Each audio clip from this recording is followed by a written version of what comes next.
Bueno, buenos días, hermanos. Vamos a seguir con la secuencia de enseñanzas que hemos venido sobre la voz de Dios. Y en este momento le pido que en sus Biblias ustedes tengan ahí a disposición el libro de los Hechos, por favor. Todos vamos a dar como un recorrido por este libro. Y vamos a decir, Padre, en el nombre de Jesús, antes de todo, Dios, gracias infinitas por tu amor, por tu gran misericordia, porque usted tiene todas las cosas, Señor, en sus manos. Todo está fríamente calculado, Dios. A usted no se le ha pasado nada por alto, Dios. Todas las cosas están en ti, usted conoce todo. Somos nosotros los que nos tenemos que informar, somos nosotros los que tenemos que vivir. Gracias, Dios, por tu voz. Afina nuestro corazón, afina nuestro oído espiritual para poder escucharte, Dios. Y no solo escucharte, Dios, sino para que tu palabra baje a nuestro corazón, Señor, radique ahí, Señor, y sea puesta por obra, Dios, para tu gloria, en el nombre de Jesús. Ok, gracias, Dios. Vamos a ver un poquito sobre la voz de Dios, pero en este caso vamos a utilizar el evento de Pentecostés. ¿Qué es esto? ¿Por qué? ¿Por qué razón? ¿Qué significa para nosotros en nuestro tiempo un evento que sucedió hace tantos años? Antes de iniciar con la enseñanza, yo le voy a pedir, vamos a ver un canto que posiblemente todos lo hemos escuchado, pero yo quiero que hoy, les voy a pedir con todo respeto, que por favor hoy le pongan una mayor atención a la letra.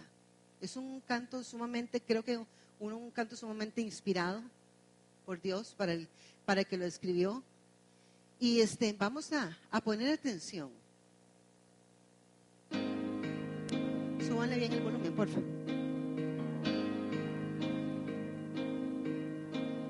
Cada vez más violencia,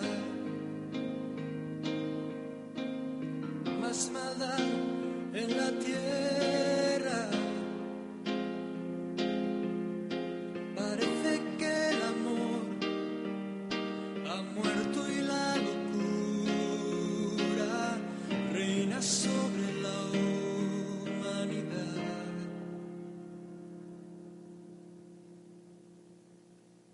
Jóvenes acabados,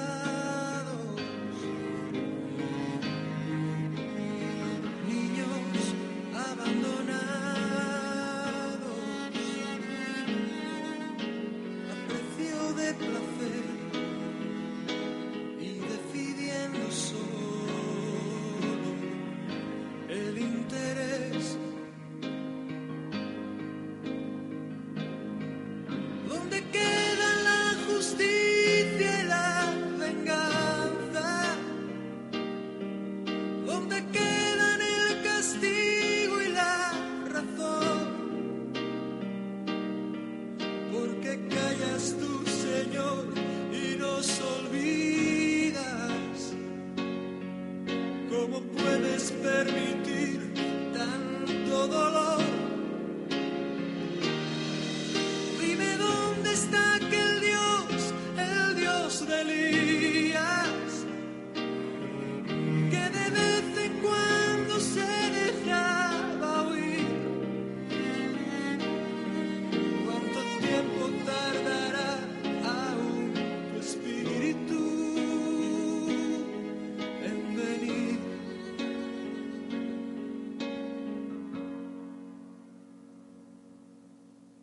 Necios como niños, torpes cachorrillos, como nos gusta jugar y nos gusta preguntar aquello que hace tiempo sabemos ya.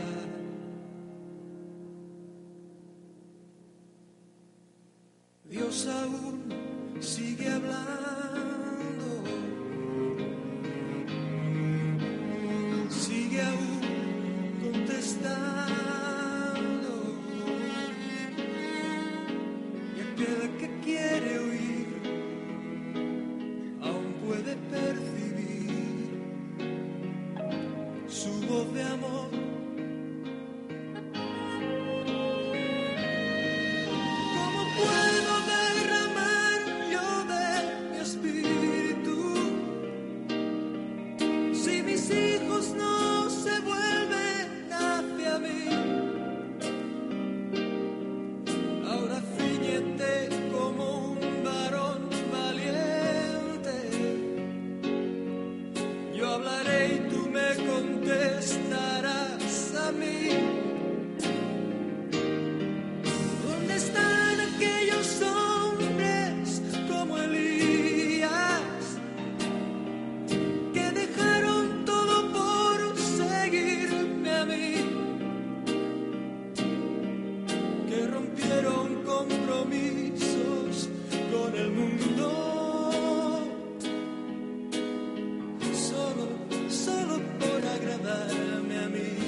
jóvenes acabados,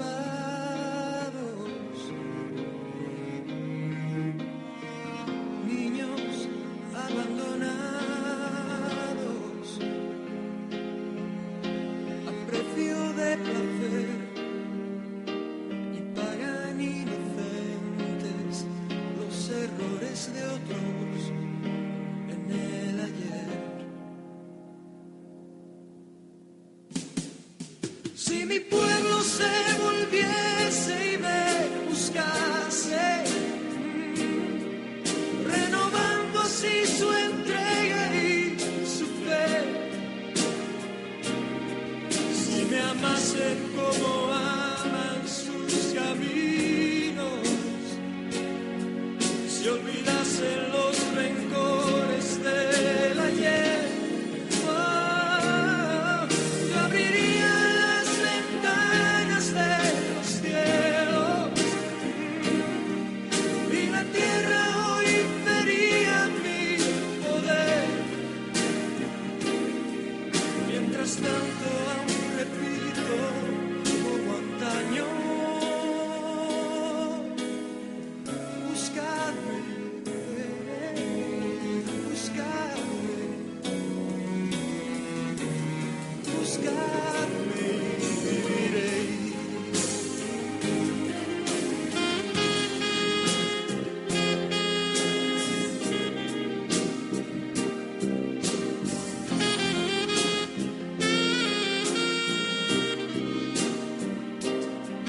Mientras tanto aún repito como antaño,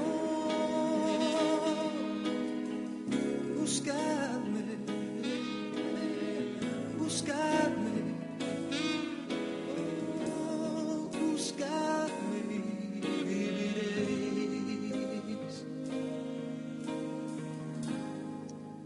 Yo pienso que si pudiéramos hablar del mensaje de Dios y el mensaje profético para nuestros tiempos, este autor de este canto escribió inspirado por Dios a nuestra generación. Y es muy, si ustedes analizan este canto, primeramente levanta los cuestionamientos del hombre. ¿Dónde está Dios? Entre tanto desastre, entre tantas cosas de la humanidad, ¿verdad? Pero también usa una forma muy, muy interesante de desarrollar el canto, porque se ve a esta persona, yo me lo imagino como en tiempos de Job, que Dios le dijo, ahora venga usted para contestarle, ¿verdad? Y empieza Dios a hablarle, a devolverle en forma de pregunta la respuesta, ¿verdad? ¿Dónde están aquellos hombres como Elías? ¿Dónde están los Danieles que me adoraban? ¿Dónde está la santidad de José? Y nos cuestionamos y nosotros decimos, Dios, pero ¿por qué el mundo está como está? Y nos atrevemos a decir que Dios tiene la culpa, porque Dios es el dueño de todo y el que hace todo, y Dios tiene que hacer algo para arreglarnos el desastre que nosotros, los seres humanos, hemos hecho. Pero dice, ¿cómo puedo derramar yo de mi espíritu si mis hijos no se vuelven hacia mí? Quiero como resaltar estas partes y que las tengamos ahí presentes, porque vamos a ir a la historia. Vamos a ir a la historia de cómo fue esto, cómo fue la relación, qué fue lo que pasó en Pentecostés. En la antigüedad, con estos hombres que ahí vemos, vemos a un Daniel, vemos a un Elías, vemos a un David, vemos a muchos otros que no se mencionan en el canto, vemos a Moisés, vemos a Gedeón, vemos a todos ellos, que el Espíritu de Dios venía sobre ellos. Cuando venía sobre ellos, estos hombres con un corazón dócil, que habían sido sometidos por Dios a todo un trato, ellos empezaban a hacer lo que Dios quería. Pero ¿qué de la iglesia? ¿Qué de nosotros? ¿Cómo se desarrolla la historia del Espíritu de Dios en medio de la iglesia? Dice en las Escrituras, y por eso les pedí que tuvieran ahí abierto el libro de los Hechos. Pentecostés. ¿Qué era Pentecostés? Porque nosotros ahora abrimos Pentecostés y tenemos un concepto. Pero al judío usted le llegaba con este nombre, y en ese momento tampoco se llamaba así. Y para ellos tenía un significado totalmente diferente. Primeramente era una fiesta netamente agrícola, dice que los textos bíblicos más antiguos han conservado el viejo nombre. La naturaleza de la fiesta era la fiesta de la siega. Observarás también la fiesta de la siega, de las primicias de cuanto han producido, los campos por ti sembrados. Está en Éxodo 23, 16. Celebrarás las fiestas de las semanas, las fiestas de las primicias de la siega de los trigos. Había una fiesta especial. Dios puso un calendario. El gran calendario profético de Dios, dado al pueblo de Israel, contiene 7 fiestas solemnes. Fiesta que empezaba en Pascua, seguía después, en Pascua era como una generalidad y habían 3 fiestas que estaban metidas ahí dentro de Pascua. 50 días después se celebraba esta que se llamaba Shavuot, y después ahí siguen una serie de fiestas.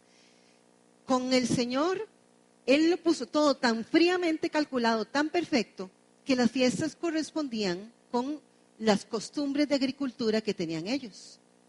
Entonces, después de que había pasado lo que era la Pascua, 50 días después exactamente se celebraba la fiesta de Pentecostés.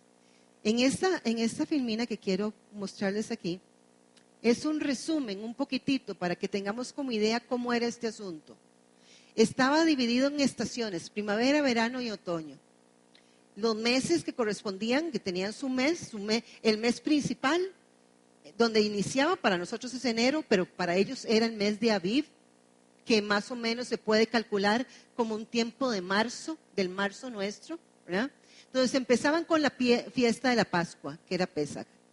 Ahí mismo, eso era el 14, el 15 y el 17 eran unas fiestas contenidas ahí cercanas, panes sin levadura y primicias. Shavuot o Pentecostés eran 50 días después a trompetas, el perdón y tabernáculos, ¿verdad? Todas esas ahí seguidas. Interesantemente, porque Dios, es que los que no hemos podido ver el asunto somos nosotros. Nosotros somos los que tenemos una visión muy limitada.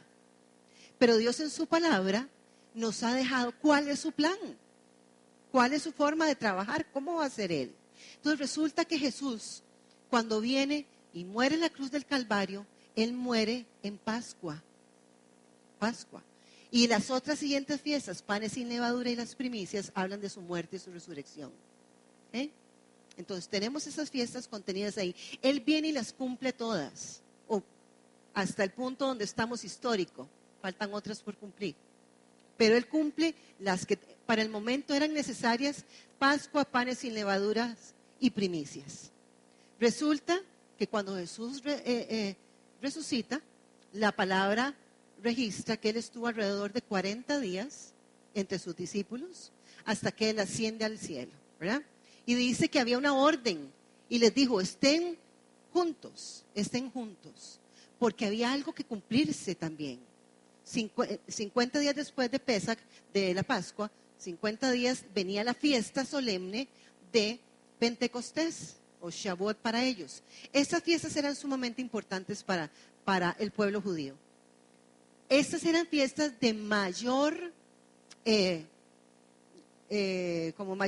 esplendor para el pueblo, porque eran fiestas que convocaban a todos los judíos de todo el mundo. Tenían que ir.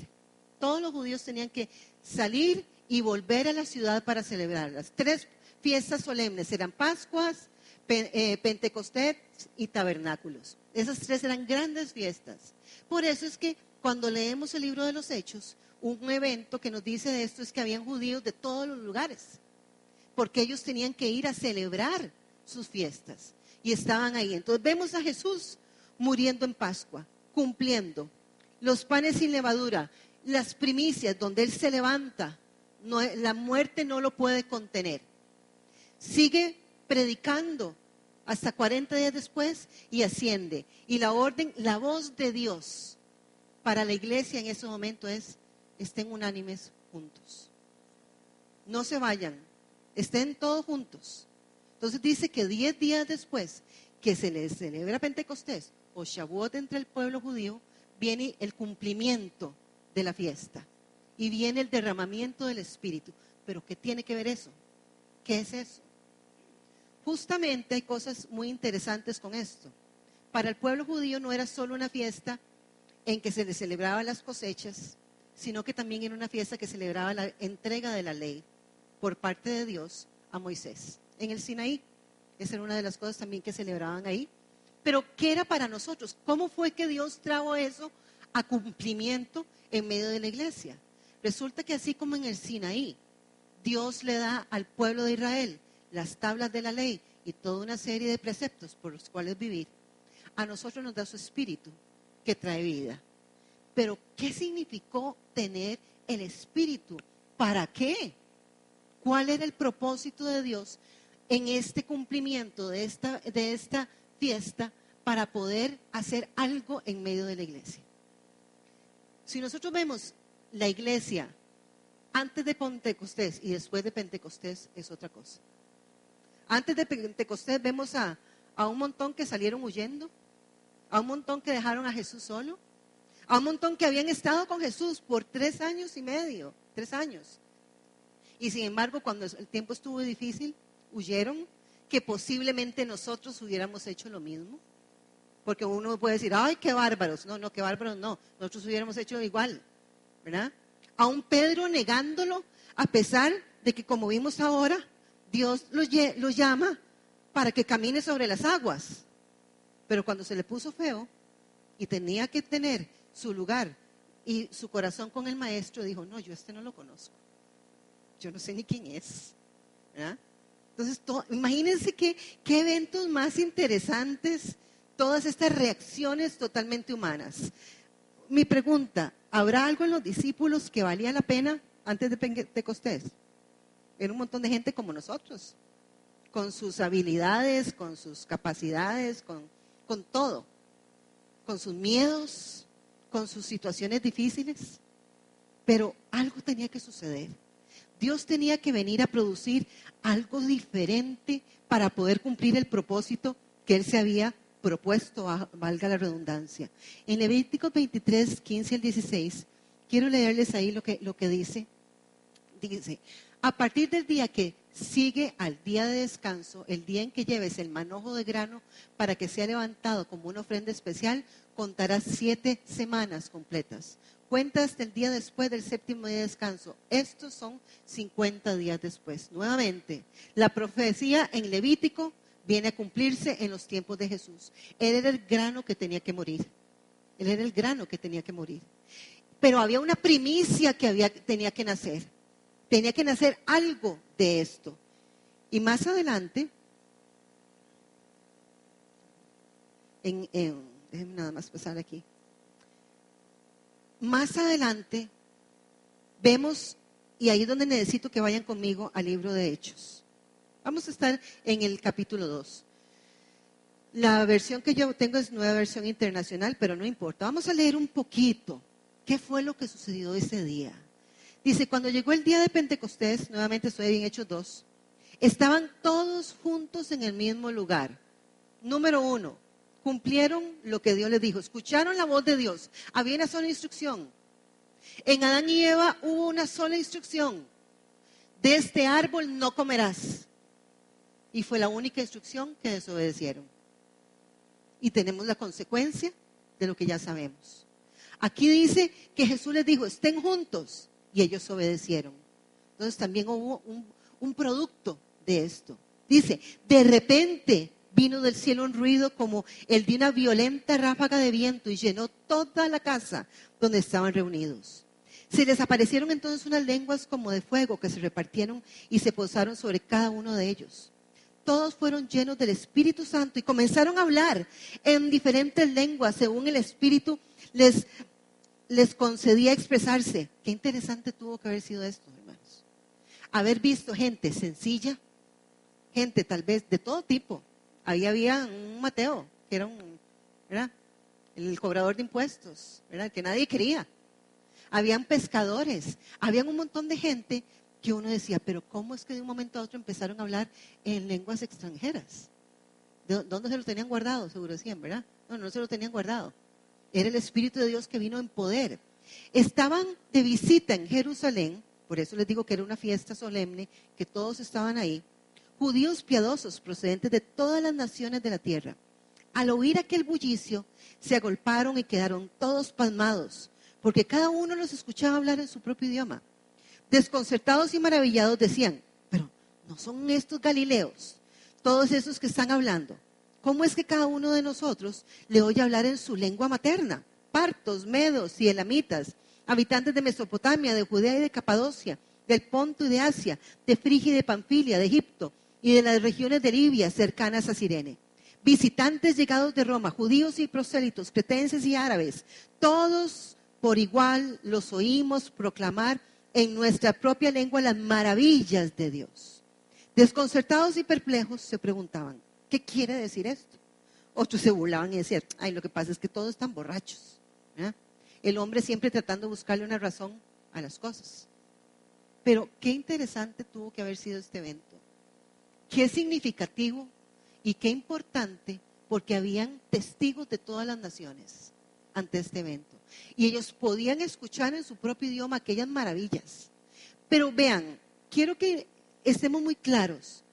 Esta gente que estaba aquí reunida era un montón de personas con muchas debilidades, con muchas cosas que nosotros diríamos, pero considerados apóstoles, yo no los pondría ahí. No califica, el currículum vitae me lo traen y les digo que no califican para el trabajo, ¿verdad? Como uno que anda ahí buscando que lo contraten, ¿verdad? Yo creo que a estos no los contrataríamos. Ahí habían ladrones, ahí habían simplemente un pescador, ahí habían desertores, ahí habían una serie de personas que en nuestro juicio humano no los hubiéramos puesto ahí. Pero Dios en su poder viene y hace algo totalmente diferente. Y una cosa fueron estos hombres antes de Pentecostés y otra fueron después de Pentecostés. Totalmente cambiaron. Pero, ¿qué produjo esto? Vemos este hombre, 50 días antes, Pedro estaba negando a Jesús. Pedro estaba diciendo, no lo conozco, no sé ni me importa, no quiero que me pase lo mismo que le pasó a él, no quiero. Es más, todos antes de haberlo resucitado, dice que todos estaban juntos en un lugar con miedo de que los romanos llegaran por ellos y les pasaran la misma suerte. 50 días este hombre estaba ahí. 50 días después que viene el Espíritu de Dios, este hombre se levanta y empieza a dirigir, y dice que Pedro se dirige a la multitud y les da una enseñanza tal, ¿verdad?, que dice que 3,000 personas se convierten en ese momento. Ante una persona, nuevamente, y es que quiero enfatizar eso, que 50 días antes lo estaba negando. ¿Qué cambio produce el Espíritu de Dios en la vida de un ser humano? Definitivamente que necesitamos de su Espíritu. Y él empieza ahí, todo el discurso que hace, ¿verdad? Pero no solo termina ahí, no solo termina con un evento de que 3,000 se convirtieron por uno que predicó. Es que todos empiezan a cambiar. El corazón de todos empieza a cambiar. Y si uno va al 2:41 dice, así pues los que recibieron su mensaje fueron bautizados y aquel día se unieron a la iglesia unas 3,000 personas. Se mantenían firmes en las enseñanzas de los apóstoles. Vean cuál fue el estilo de vida de esta gente. Firmes en las enseñanzas de los apóstoles, en la comunión, en el partimiento del pan y en la oración. Este era el estilo de vida de la iglesia temprana. Esas eran las cosas que el Espíritu vino a levantar en medio de ellos. Dice, todos estaban asombrados por los muchos prodigios y señales que realizaban los apóstoles. Todos los creyentes estaban juntos y tenían todo en común. Vendían sus propiedades y posesiones y compartían sus bienes entre sí según la necesidad de cada uno. No dejaban de reunirse en el templo ni un solo día. Cuando yo leí esto dije, por Dios. Ahora nosotros le ponemos un pero cada vez que hay algo en la iglesia. Pero cuando el Espíritu vino sobre esta gente, el fuego de Dios era tal que ellos todos los días estaban en el templo. Nadie los separaba de ahí. Vean, hermanos, entonces cuando yo leo estas cosas, yo entro en shock. A mí me pasan las de Vivi, ¿verdad? Yo entro y yo digo, Jesús, María José. ¡qué torta! ¿Verdad? ¡Qué torta! Porque entonces yo me veo reflejada ante la iglesia primera y veo lo que hay en la actualidad y digo, ¿dónde están aquellos hombres como Elías? ¿Dónde está la santidad de aquel José? ¿Dónde está aquel Daniel que me adoraba? Entonces uno dice, ¿qué nos pasó? ¿En dónde nos perdimos? ¿En dónde la iglesia se nos volvió nada más parte de nuestro ajetreado horario? ¿En dónde se nos volvió la congregación? Simplemente un lugar donde a reloj tengo que venir y no me pidan ni un minuto más. ¿En dónde nos perdimos? ¿Cómo puedo derramar yo de mi espíritu, decía ahí, si mis hijos no se vuelven hacia mí? ¿Cómo? ¿Cómo? Esta gente estaba esperando. Esta gente estaba...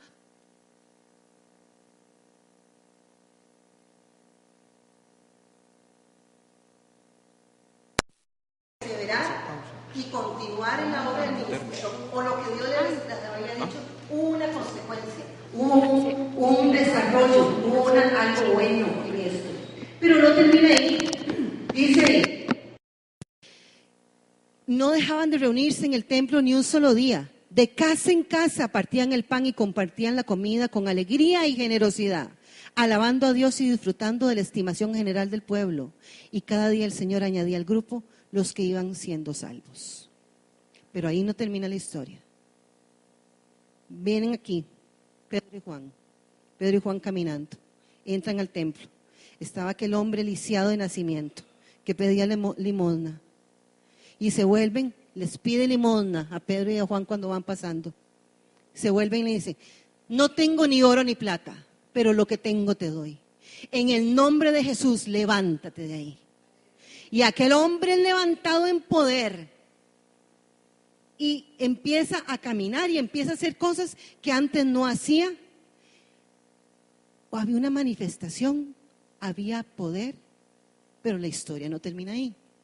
La historia dice aquí que ellos hacen esto y se arma una revolución en el pueblo. Se arma una revolución. Y aquellos religiosos que abundan, y abundan hoy en día también, no podían percibir la obra de Dios. Y llevan a Pedro y a Juan ante el concilio. Pero ahí se desarrolla otra tremenda defensa del Evangelio. Otra tremenda defensa del Evangelio. Pero el asunto me encanta porque dice, estoy en el capítulo ahora, en el 4. En el 19. Dice, Pedro y Juan replicaron, ¿es justo delante de Dios obedecerlos a ustedes en vez de obedecerlo a Él? Júzguenlo ustedes mismos. Nosotros no podemos dejar de hablar de lo que hemos visto y oído. Nuevamente se levanta la pregunta. Usted y yo, ¿podemos dejar de hablar de lo que hemos visto y oído? ¿Podemos dejar? Esta gente reaccionó así porque Pedro y Juan en ese momento eran cartas abiertas. Ellos podían leer la vida de Cristo en ellos. Por eso es que ellos no podían dejar de hablar eso. Pero las preguntas siempre se levantan. ¿Qué ve la gente en nosotros? ¿Ven como Pedro y Juan, algo que ellos no podían parar en donde quiera que estuvieran? Ellos tenían que hablar de Cristo. Hablamos nosotros en el trabajo de Cristo. Chicos, que están en el colegio, ustedes realmente se identifican como cristianos en el colegio. Ale, excelente. En la universidad, ¿o se avergüenzan ustedes del Cristo que derramó su vida por ustedes? ¿Y qué color que ellos sepan que estoy cristiano? Y menos que sepan que yo voy a la iglesia, menos que me registren mi cel y se den cuenta que yo solo música cristiana tengo. O me parezco tanto al mundo que el espíritu no puede descender. Y hablemos no solo de los jóvenes, ¿qué de nosotros los adultos? ¿Qué de nosotros? ¿Están siendo nuestras decisiones realmente sujetas a la voluntad de Dios?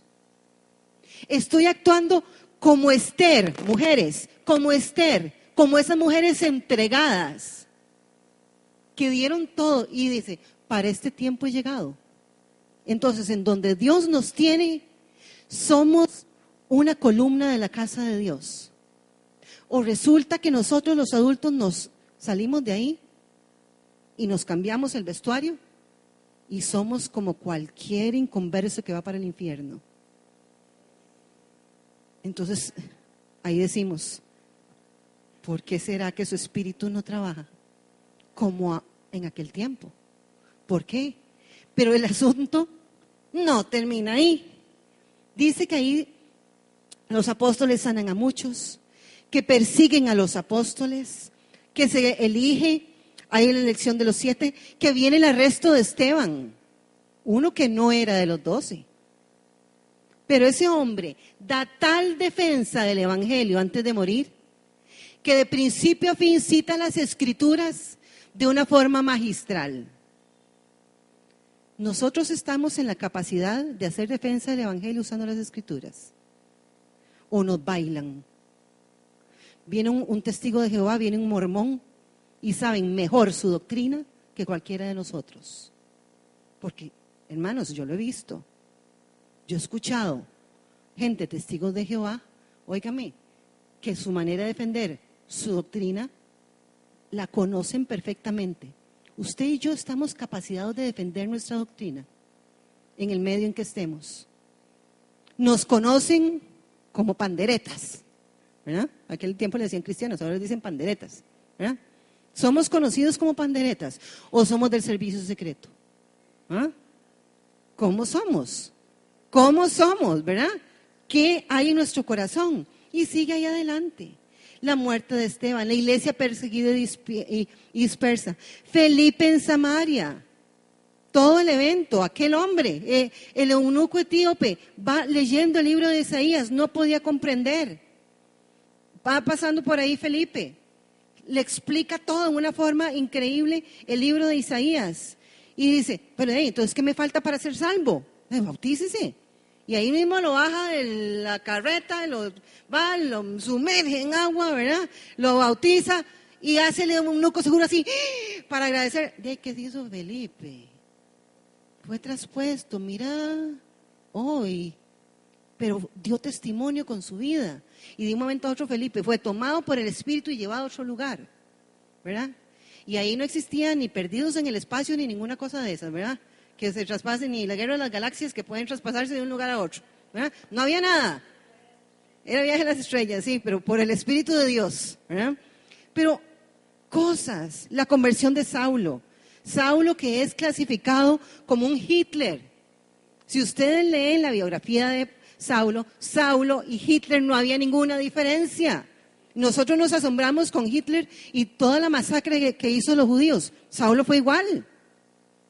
Él tenía que exterminar a los cristianos. Él tenía que deshacerlos, quitarlos de la faz de la tierra. Y él creía que estaba correcto, igual que Hitler. Sin embargo, Dios viene con poder, cambia aquel hombre, el Espíritu de Dios viene sobre él y es el mayor escritor del Nuevo Testamento. Admirables cosas hizo Dios a través de este hombre. Pero ahí todo, uno podría seguir en el libro de los Hechos. Y curiosamente, el libro de los Hechos, y yo me imagino que todos ustedes lo saben, es el único o el libro que termina sin despedida. No tiene un cierre, porque delante de Dios sus hechos no han terminado. Pero estos hombres, pongámonos en la iglesia de este tiempo, el Espíritu de Dios viene en Pentecostés, lo transforma y ellos empiezan a ser testigos, porque eso fue el poder fue para ser testigos. ¿Saben el asunto con esto que se han enredado en medio de nosotros? Que nosotros se nos ha vendido, bueno, aquí no, se nos ha vendido la idea, a la iglesia en general, de que el gran derramamiento de su Espíritu va a ser para venir y cambiar nuestra circunstancia y nuestros problemas. Y eso no es así. El gran derramamiento de su Espíritu vendrá para que nosotros seamos testigos en poder de su obra. Nada más. Lo demás Dios verá cómo hace con las demás cosas. Y estos hombres tenemos que con Jesús estaban 12. Uno nunca vio a Jesús. Qué triste, ¿verdad?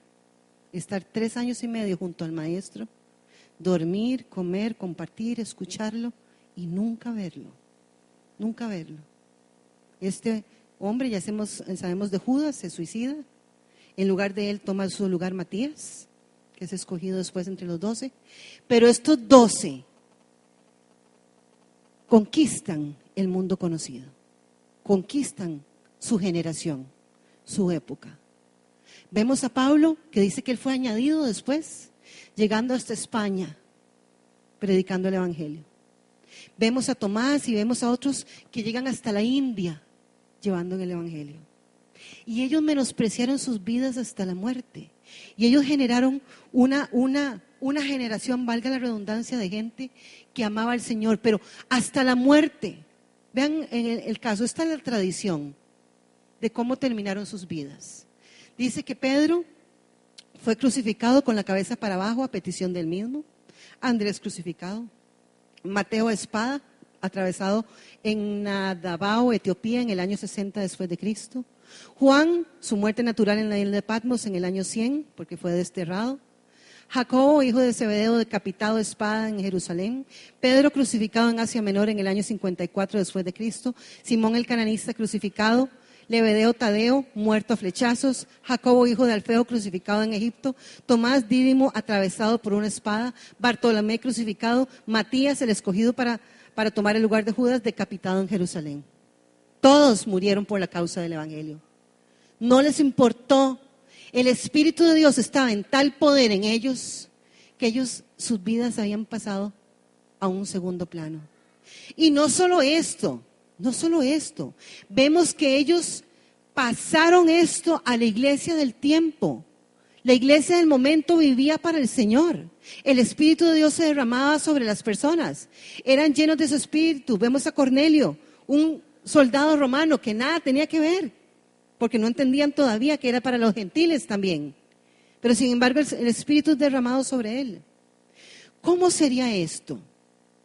Esto estamos hablando de los años, digamos en el año de Mateo, alrededor del 60.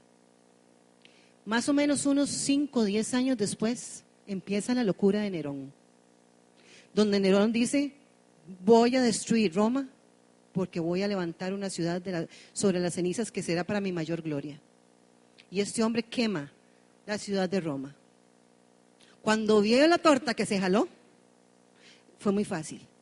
Le echó la culpa a los cristianos. Y se empieza una de las persecuciones más sanguinarias que ha habido contra los cristianos. Pero esos cristianos llenos del Espíritu de Dios, ellos no les importaba. Y quería compartir con ustedes un video sobre este tiempo. ¿Qué sería haber estado ahí, en ese lugar?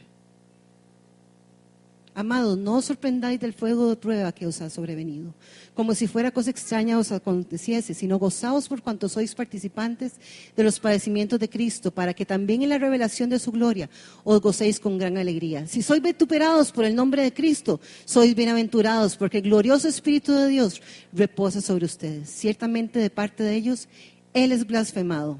Bueno, el apóstol Pedro en su primera carta, escrita en los tiempos de César Nerón, cuando ser cristiano costaba la vida.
Qué escenas más fuertes, ¿verdad?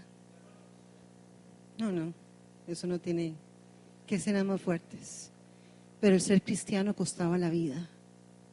Hermanos, ¿a usted le está costando la vida Jesús? ¿O usted se avergüenza del Cristo de la gloria? Esas escenas son fuertísimas, para mí son chocantes, pero eso es cierto. Y esa gente, porque el Espíritu de Dios estaba en ellos, ni hasta la muerte no negaron a Cristo. Ellos hubiera sido fácil escapar de ahí. ¿Y saben qué me sorprende a mí? Que la historia dice, tanto ellos, los que eran comidos por los leones, como los que estaban atados en el madero para ser quemados, siempre cantaban antes de que eso les llegara. Hermanos, yo no sé ustedes, yo no sé si ustedes pueden verlo como yo lo veo, pero a mí me preocupa la iglesia de nuestro tiempo. La iglesia de nuestro tiempo es una iglesia liviana. Es una iglesia que Jesús no se ve. Se ven templos grandes, se ven mucha cosa, se ve mucha gente que puede decir que es cristiana, pero su testimonio es una vergüenza. Es una vergüenza.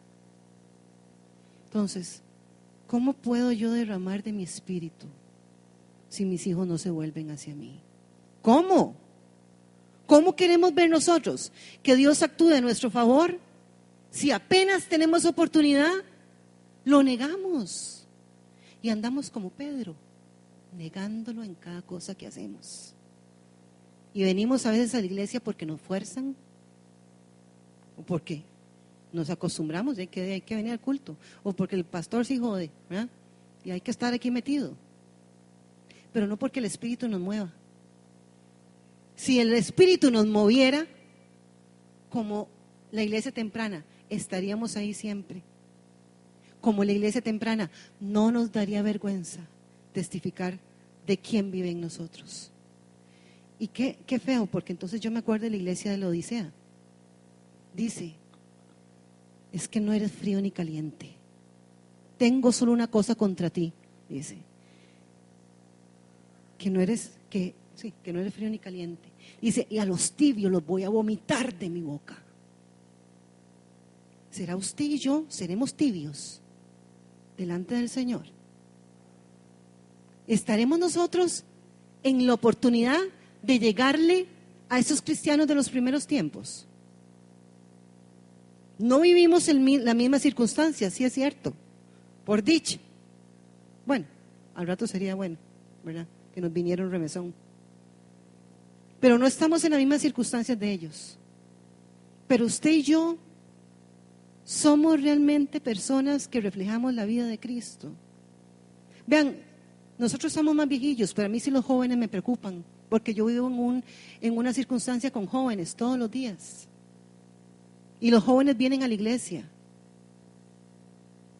Pero Cristo no se les ve por ningún lado. Y son de familias cristianas, han oído el evangelio igual que nosotros y creen que se van a salvar de la ira de Dios, porque son jóvenes y les falta mucho por vivir. Cuidado, hermanos, sí, a veces a uno lo regañan y le dice que qué tipo de predicaciones, ¿verdad? Pero es que, hermanos, qué torta, porque con el Señor no se juega. Hermanos, nosotros no podemos seguir jugando, ni jugando de cristianos. El apóstol Pablo, cuando yo estaba por morir, llega y le escribe estas letras a Timoteo. Eso está en 2 Timoteo 4, del 1 al 8. Y le dice, en presencia de Dios y de Cristo Jesús, quien un día juzgará a los vivos y a los muertos cuando venga para establecer su reino, te pido encarecidamente, predica la palabra de Dios, mantente preparado, sea o no el tiempo oportuno, corrige, reprende y anima a tu gente con paciencia y buena enseñanza. Llegará el tiempo en que la gente no escuchará más la sólida y sana enseñanza. Seguirán sus propios deseos y buscarán maestros que les digan lo que sus oídos se mueren por oír. Rechazarán la verdad e irán tras de mitos. Pero tú debes mantener la mente clara en toda situación. No tengas miedo de sufrir por el Señor. Ocúpate en decirles a otros la buena noticia y lleva a cabo todo el ministerio que Dios te dio. En cuanto a mí, mi vida ya fue derramada como una ofrenda a Dios. Se acerca el tiempo de mi muerte. He peleado la buena batalla. He terminado la carrera y he permanecido fiel. Ahora me espera el premio, la corona de justicia que el Señor, el juez justo, me dará el día de su regreso. Y el premio no es solo para mí, sino para todos los que esperan con anhelo su venida. Él escribe en el 7 y en el 8 el epitafio de su vida. ¿Es este nuestro epitafio? ¿Usted ha peleado la buena batalla?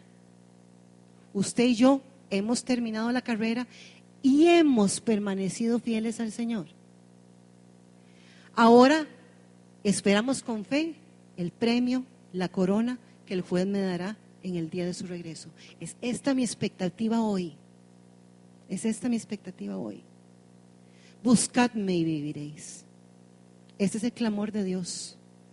Buscadme y viviréis. Buscadme y viviréis. Pero hermanos, vean, yo no sé, yo desearía como despedazar mi corazón y expresar lo que hay aquí. No por el hecho de que estemos en el Centro de Victoria, Centro de Enseñanza y Discipulado, significa que nosotros estamos bien. Es que qué fácil que nos es juzgar a los que están en otras iglesias. Qué fácil que es juzgar al que anda detrás de la prosperidad, al que anda detrás de esto, al que anda detrás del otro, al que anda con este comezón de oír. Pero el juicio para nosotros es peor, porque nosotros escuchando la verdad no la hacemos. ¿Qué es el llamado de Dios? Despertemos. Él viene por una iglesia pura y sin mancha. Él no viene por gente de paños tibios. Tengan por seguro que si usted y yo somos de paños tibios, aquí nos quedaremos en la gran tribulación. Y seremos sometidos al gobierno del anticristo. Y todo el tiempo oscuro que está por venir.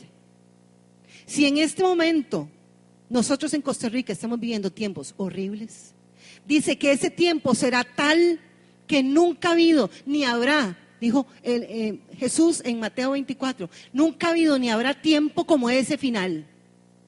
Tan espantoso va a ser. ¿Eso es lo que usted quiere? ¿Eso es lo que usted quiere? Quedarse aquí en medio de ese tiempo tan horrible.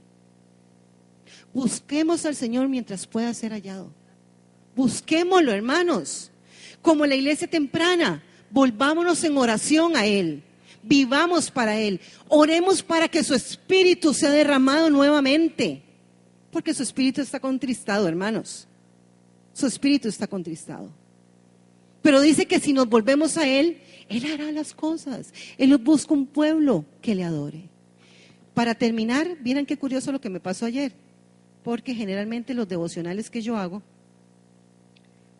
me llegan de lunes a viernes. Y ayer, por casualidad, mandaron un devocional. Eso me llega a mi correo. Y quería terminar esta parte leyéndoles esto. Dice: a mi regreso de un corto viaje de descanso, saludé a la gente de mi congregación con algo importante en mi corazón.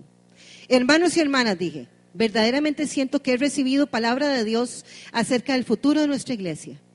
Durante el tiempo que estuve ausente, estuve clamando a Dios pidiendo que me ayudara a comprender lo que Él desea de nosotros. Y creo haber recibido una respuesta. No se trata de algo elaborado, profundo y espectacular. Pero quiero decirles hoy, con toda la seriedad que me sea posible, desde ahora en adelante la reunión de oración será el barómetro de nuestra iglesia. Lo que suceda el martes por la noche, porque ayer era el martes, será el indicador mediante el cual juzgaremos el éxito o el fracaso, porque esa será la medida por la cual Dios nos bendecirá. Si invocamos al Señor, nos ha prometido en su palabra que responderá, que atraerá a Él a los que no han sido salvos, que derramará de su espíritu entre nosotros. Si no invocamos al Señor, no nos ha prometido nada, nada en absoluto. Y es así de sencillo.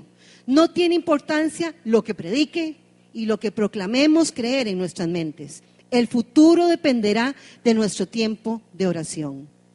Ese es el motor que moverá a la iglesia. Sí, quiero que sigan viniendo los domingos, pero la noche del martes es la que tiene verdadera importancia, dijo este pastor.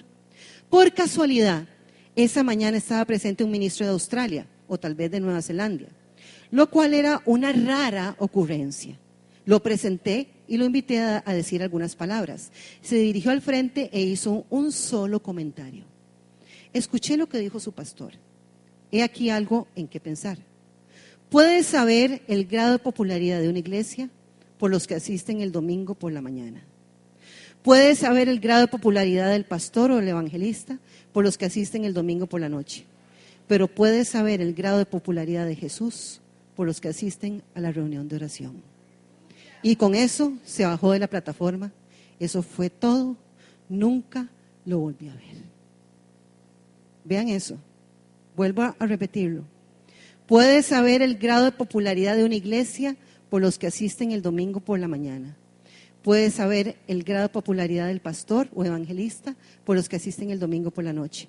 Pero puedes saber el grado de popularidad de Jesús por los que asisten a la reunión de oración. ¡Qué torta! ¿Verdad?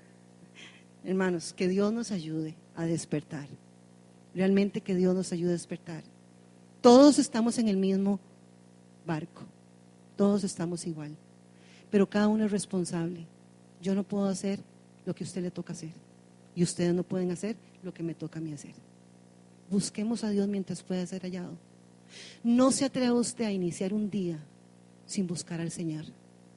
No se atreva usted, no seamos tan cortos de mente de pensar que podemos ir al territorio de Satanás totalmente desprovistos del verdadero que nos tiene que guiar. Por favor, nadie le está diciendo a usted ni a mí que estemos una hora de rodillas. 5 o 10 minutos que usted tome en la mañana para que busque al Señor y le dé lugar. Y así poquito a poco, en lo poco has sido fiel, en lo mucho te pondré. Pero busquemos al Señor, hermanos, busquémoslo mientras pueda ser hallado. Porque sí, llegará un día en que ya no lo podamos buscar.